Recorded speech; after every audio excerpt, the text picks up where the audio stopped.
Abusua, yekunya na menkyerɛ wo video yi a wohwɛ na ɛbɛyɛ kakra no wo hɔ no ma na obi abɔwura wo territory. Abɔwura wo territory na otimi bɛfa biribi abra w'ani ɛni wo so. Mfonyin a wohwɛ yi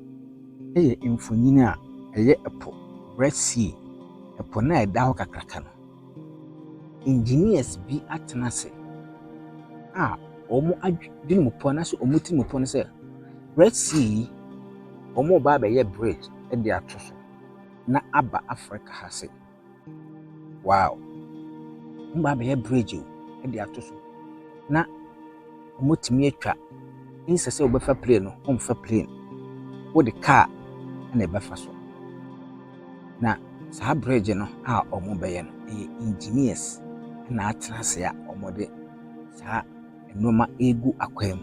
sɛnea ebetimi aboa wo mu no motimi ade achieve wo goal. And yet wohwɛ a sika pudu a omo de eba bɛyɛ bridge no ɛyɛ $4 billion. $4 billion. $4 billion. The length no ɛyɛ 20 minutes. It's a 20 minutes drive. With the 20 minutes in the betwa.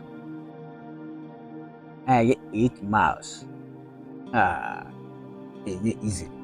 Na engineers no tena ase no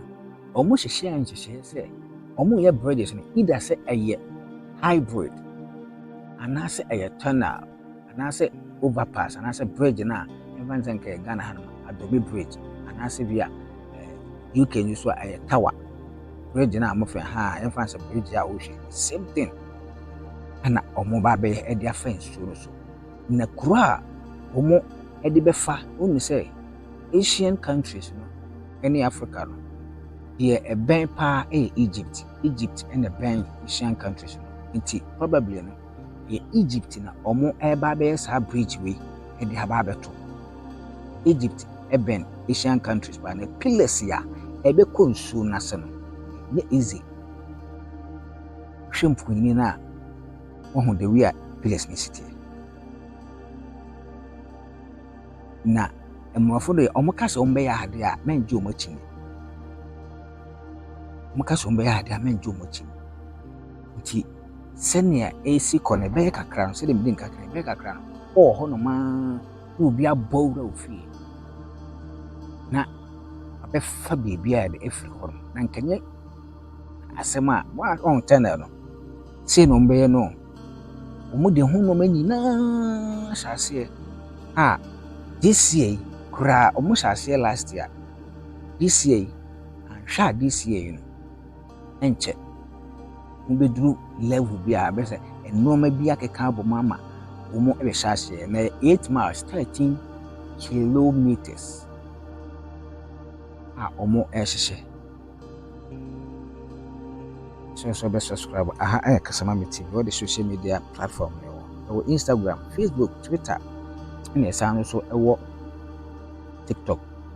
Ɛsan so ɛwɔ Kasama Me Media hɔ, Kasama Me Production so ɛwɔ. Ɛno so yɛtwitwa skate ni bi egu hɔ no. Hɔ no kɔ subscribe na share. Na wo hwɛ a ɛyɛ 100 feet. 100 feet o pillars na omode ɛyɛ no from ɛsoro ɛbɛkɔ ɛfam no ɛyɛ 100 feet. 100 feet na ɛnyɛ easy. Na saa place we na wo hwɛ na yɛ konsu na so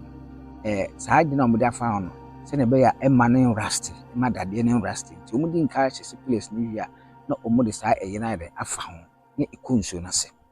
Na one more thing yɛ wa de bi ono se excavators na omoso omode bɛyɛ saa adwuma no excavator no so omunya de konsu no so ne kosi nsu no so yɛ kim irrespective of dodo na ebe konsu no mu nyina no omunya adwuma ni wie no omunya yi free nsu no mu a asɛe $4 billion ana omode yɛ saa bridge no chene me din kakai no excavator omode bɛyɛ adwuma no any pillars any machine bi a bɛkɔ ɛpo no so no sɛ ɛkɔ akɔyɛ adwuma no omunya yɛ wie na sɛ machine ni free nsu no mu eba kokɔ so na sɛ bisi asase so a machine asɛe intimi nyɛ adwuma biem Yeah, because the entire intimi adwuma bi mu no ɛyɛ nkyene ɛpo yɛ nyinaa nim sɛ ɛpo yɛ nkyene ɛyɛ salt ɛno nti no ɔmo de kɔsi mu a day in day out na ɛyɛ adwuma no ɛyɛ adeɛ sɛ ɔmo gya adwuma yɛ no bɛsi asase so a ɛbɛ rust machines no wayɛ cables ɛwɔ mu nyinaa bɛsɛe ɛno nti ana ɔmo de machine biara free baabi na excavators ɔmo kɔtɔ pillars pillars ɔmo kɔtɔ ɛde bɛyɛ adwuma no a onya yɛ wie a no ano no sɛe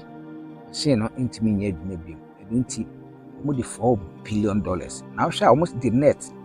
fɛ bi set curtains set curtains no menkyerɛ mu kakra